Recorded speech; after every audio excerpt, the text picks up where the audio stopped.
It's a beautiful day here in Livermore Valley. We're outside for a change, which is kind of nice. Beautiful scene, a beautiful woman as well to talk to. I'm here with Jessica Carroll of JMC Cellars. Where are you from originally? You're from here, or where are you from? I'm from Salinas originally, so for those unfamiliar, it's down in Monterey County. So it's a pretty heavy ag community as well. Just it's more crop, whereas Livermore is a more focused ag with wine. But that was part of the reason I really enjoyed Livermore. It felt like home. There's a huge community here in general, just within the city, that's very tight-knit and very supportive of each other. And within the wine community, we're even closer. That was part of the reason when I had the opportunity to open up my own place last year, I was not ready to leave Livermore, and I decided to stay. When were you bitten by the bug? How did that happen? Happenstance is really the short answer. The longer answer is my background's actually civil engineering. Of course. And yeah, of course. No. And I knew fairly early on after graduation that sitting at a desk all day, staring at a computer, not really talking to anyone wasn't for me. But I'm also still an engineer, so I'm very pragmatic. So I stuck with it because it's a good job, and I was able to support myself, and I didn't know what I wanted to do instead, so might as well stay. And I ended up stumbling into wine just to work behind the bar for fun on weekends. It was the complete opposite of my job. You did nothing but talk to people all day. Yeah. And so the more exposure to wine I got, the more I wanted to know about more and expand my knowledge, and I got really interested in, well, how is wine made? Because I do have a science background, and it's chemistry and biology with some physics and engineering thrown in there too, once you get the equipment in. And wine essentially is art meets science, and it turns out that actually fits me rather well. So how long have you been a winemaker per se? I made the transition or the switch to being full-time in wine in 2014. So I co-wine made with another winemaker here in town for about a decade. So this is your 10th anniversary? Yes. Yeah. Very nice. January, actually, yeah. You look perfectly sane. Thank you. What would make you want to go down this path of craziness? Because it's agriculture, it's challenging, and it's as we see behind you, it is all uphill. Yes.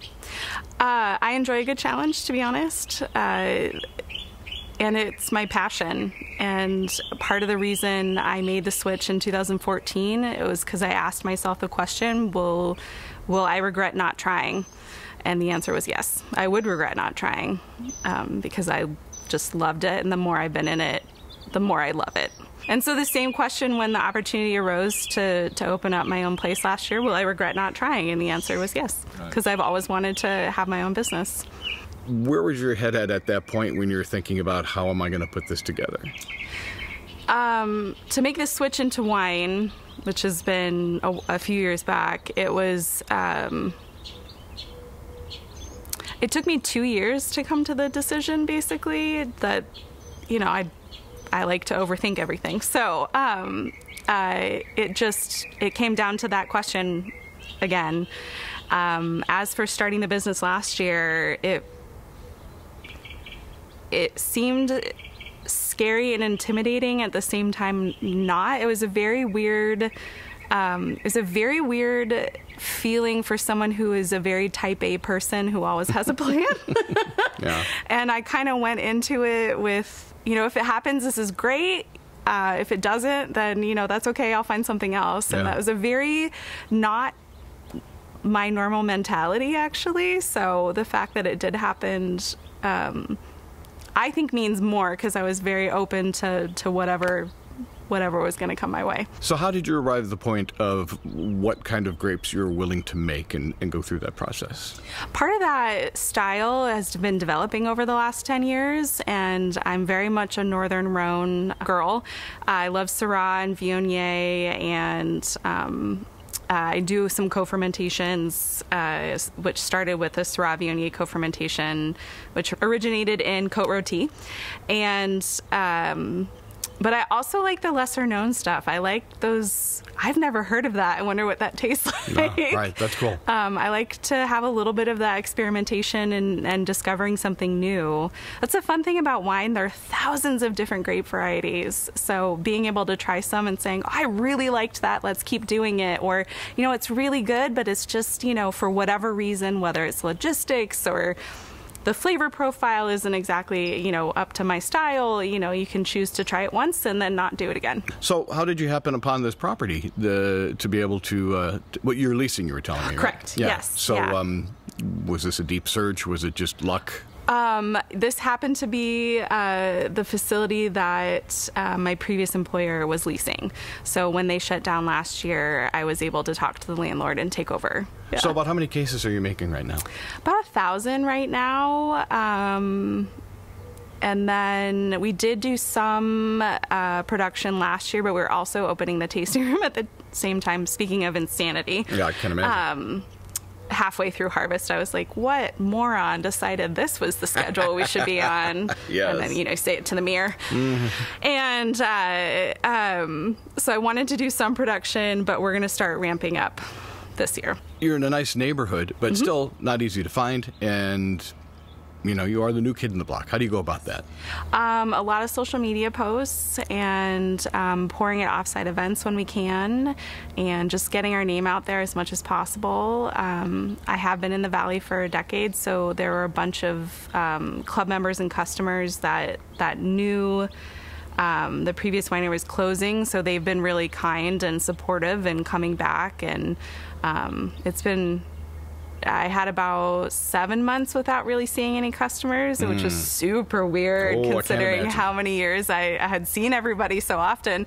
So when we opened, it's been really nice to see all the friendly faces again and catch up. You know, everybody has a joy who owns their own business, generally speaking, to go in every day and have that enthusiasm. How'd you keep that up at that particular period? Caffeine. Okay. Caffeine solves many problems, as does wine. Yes, it's a good balance. Sure. How did you go about selecting the vineyards you were going to choose from? A lot of them are growers I've had a relationship with for many, many years. I was essentially the one that, after a couple years, took over the main line of communication and coordination. So when I came back for 2023 and approached growers again saying, hey, I'm going to do this, I'd like to continue to buy fruit from you, everyone was so nice and kind and excited and was absolutely thrilled to, you know, get me back on the list. Tell me about the wines you're making. We're talking about where you're getting your grapes. What kind of grapes are you getting? So I get as many grapes as possible from Livermore Valley, and from here I do Syrah, Petit Syrah, Cab, Merlot, Malbec, Cab Franc, Pinot Gris, got a Viognier, Nebbiolo last year. Nebbiolo, nice. I know. But I like the lesser known varieties. Yeah, so sure. I do go up to a grower up in Lodi who has grapes like Teraldigo and Pellerson and Grignolino. Wow. Yeah, you're reaching out there. That's cool. I know. Yeah. I like them. And then I am from Monterey County, so I like having a few things from there. I truck it up and gets processed on site. And so that way I have a little bit of my hometown up with me. And so Sure. I get Pinot and Riesling from Santa Lucia Highlands.